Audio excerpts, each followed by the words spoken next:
Hello বন্ধুরা, সবাই কেমন আছেন? আশা করছি সকলে অনেক অনেক ভালো আছেন। তো আজকে মূলত আমরা শিখব কিভাবে আপনারা আপনাদের ফেসবুক আইডির ইউজার নামটাকে চেঞ্জ করতে পারেন। ইউজার নাম অর্থ আপনারা আপনাদের ফেসবুকে আসবার পরে আপনারা যে লিঙ্কগুলোকে শেয়ার করে থাকেন, যারা মূলত ইউজার নামটাকে চেঞ্জ করতে চাচ্ছেন তারা অবশ্যই জানেন যে ইউজার আইডি কাকে বলা হয়। সো যারা জানেন না আমি তাদের জন্য বলবো আপনারা এই লিঙ্কটাকে মূলত ইউজার নেম বলা হয়। সো আপনারা দেখতে পাচ্ছেন যে এই ইউজার নেমটা কিন্তু একদম একটা ইজি নেম। সো আপনারা চাইলে এটাকে আপনাদের মনের মতো করে খুব সহজে কাস্টমাইজ করে নিতে পারেন। তো সেইটা মূলত আমি আপনাদেরকে আজকের ভিডিওতে একদম সহজ একটা টিপসের মাধ্যমে দেখাবো। যে সো আপনি যদি কিনা আমাদের চ্যানেলের নতুন দর্শক হয়ে থাকেন তাহলে অবশ্যই নিচে লাইক বাটনে একটি লাইক করে, অবশ্যই নিচের লাল সাবস্ক্রাইব বাটনে ক্লিক করে অবশ্যই সাবস্ক্রাইব করে পাশের বেল অপশনটিতে অবশ্যই ক্লিক করে অল সিলেক্ট করে দিবেন। তো বন্ধুরা, সর্বপ্রথম আপনাদেরকে যেতে হবে আপনাদের ফোনের ক্রোম ব্রাউজারে। সো আমি আমার ফোনের ক্রোম ব্রাউজারে ঢুকছি। পরে আপনারা এই জায়গায় এসে লিখবেন যে web.facebook.com। ঠিক আছে, জাস্ট আপনারা এইটুকু লিখবেন। লিখবার পরে আপনারা এই সাইডে একটা অপশন পেয়ে যাবেন, এই যে একটা তীর অপশন। জাস্ট আপনার তীর বা আপনাদের 3 ডট থাকতে পারে, জাস্ট আপনারা ওই জায়গাতে আসবেন। আসবার পরে একটু নিচের দিকে যাওয়ার পরে আপনারা একটা অপশন পেয়ে যাবেন ডেস্কটপ সাইট। যদি কিনা আপনাদের লগ ইন না করা থাকে তাহলে অবশ্যই আপনারা আপনাদের ফোনের পাসওয়ার্ড এবং জিমেল বা ফোন নাম্বার দিয়ে অবশ্যই আপনারা লগ ইন করে নেবেন। তারপরে আপনারা এই জায়গা থেকে সিম্পলি এটাকে ডেস্কটপ সাইট করে দিবেন। ডেস্কটপ সাইট করার পর যদি আপনাদের কাজটি না হয়, সিম্পলি আবারও আপনারা এই জায়গাতে টাচ করবেন।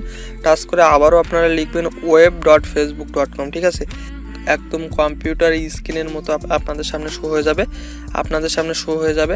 সিম্পলি আপনারা এই জায়গা থেকে এগুলোকে রিমুভ করে দেবো। তারপর আপনারা এই কর্নারে আপনারা আপনাদের প্রোফাইল আইকন দেখতে পারবেন। জাস্ট প্রোফাইল আইকনের উপরে টাচ করবেন। প্রোফাইল আইকনের উপরে টাচ করার পরে আপনারা দেখতে পাবেন এই জায়গাতে একটা সেটিংস অ্যান্ড প্রাইভেসি। জাস্ট আপনারা এই অপশনে টাচ করবেন। টাচ করার পরে আবারও আপনারা এই জায়গাতে টাচ করবেন সেটিংসে। জাস্ট আপনারা এই জায়গাতে একটা অপশন দেখতে পাচ্ছেন ইউজার নেম। আপনারা একটু খেয়াল করলে দেখতে পাবেন এই জায়গাতে দেওয়া আছে ইউজার নেম। জাস্ট আপনারা ইউজার নেমের এই জায়গাতে একটা টাচ করবেন। টাচ করার পরে আপনারা দেখতে পাবেন আপনাদের সামনে ঠিক এমন ধরনের একটা পেজ হবে। জাস্ট এটাকে টেনে চাইলে একটু জুম করে নিতে পারেন। ঠিক আছে, জাস্ট আমি এমনই রাখবার পরে জাস্ট আপনারা এই জায়গাতে একটা বক্স দেখতে পাচ্ছেন। জাস্ট আপনারা বক্স অপশনে কিন্তু টাচ করবেন। টাচ করার পরে আমার সিম্পলি আমার মনের মতো একটা নাম দেবো। তো আমি এই জায়গাতে সিম্পলি আমি আমার নাম দেবো।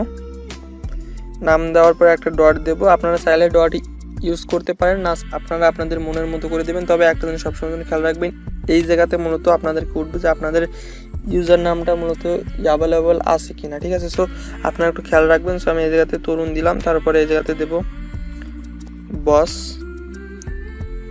তারপরে আপনারা কিন্তু ঠিক খেয়াল করতে পারছেন এই জায়গাতে কিন্তু উঠছে user name is not available. তার মানে আপনাদের জাস্ট এই ইউজার নামটা কিন্তু আগে কেউ একজন ইউজ করে ফেলছে। সিম্পলি আমি এই জায়গা থেকে আরেকটা ডট দেবো।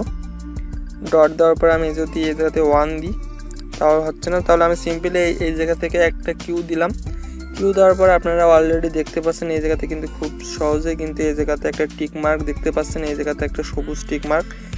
সো আপনারা এই জায়গা থেকে দেখতে পাচ্ছেন একটা সবুজ টিক মার্ক দেখা যাচ্ছে। এবার আপনারা এটাকে সেভ করার জন্য এই যে একদম নিচে দেখতে পাবেন সেভ চেঞ্জ। জাস্ট আপনার সেভ চেঞ্জে টাচ করে দিবেন। আমি আবারও যদি কিনা ফেসবুক অ্যাপে যাই, ফেসবুক অ্যাপে গিয়ে যদি আবার আমি প্রোফাইলে গিয়ে যদি আমি আবারও এই লিঙ্কের এই জায়গাতে যাই, তো আপনারা অলরেডি দেখতে পাবেন এই লিঙ্কের এই জায়গাতে গেলে একদম নিচে দেখতে পাচ্ছেন আমরা যে ইউজার নেমটাকে দিছি, জাস্ট সেই ইউজার নেমটা কিন্তু খুব সহজ একদম নিচে দেখা যাচ্ছে। তো এই ছোট্ট একটি ভিডিও যদি আপনার কাছে একটু হেল্পফুল মনে হয় তাহলে অবশ্যই লাইক বাটনে একটি লাইক করে, অবশ্যই নিচে লাল সাবস্ক্রাইব বাটনে ক্লিক করে অবশ্যই সাবস্ক্রাইব করে পাশের বেল অপশনটিতে ক্লিক করে অল সিলেক্ট করে দিবেন, যাতে করে আমাদের নিত্য নতুন টিপস রিলেটেড ভিডিওগুলো আপনার কাছে পৌঁছাতে আর একটু দেরি না হয়। তো সেই পর্যন্ত সকলে ভালো থাকবেন, সুস্থ থাকবেন। Bye bye.